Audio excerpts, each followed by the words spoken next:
Sa sobrang lamig hindi na nag-start, so siguro mahina ang battery, so kailangan i-booster. Ayan o, binuster niya.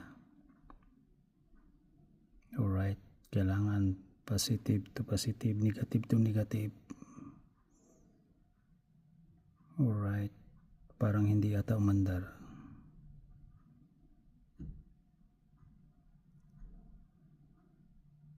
Sorry guys.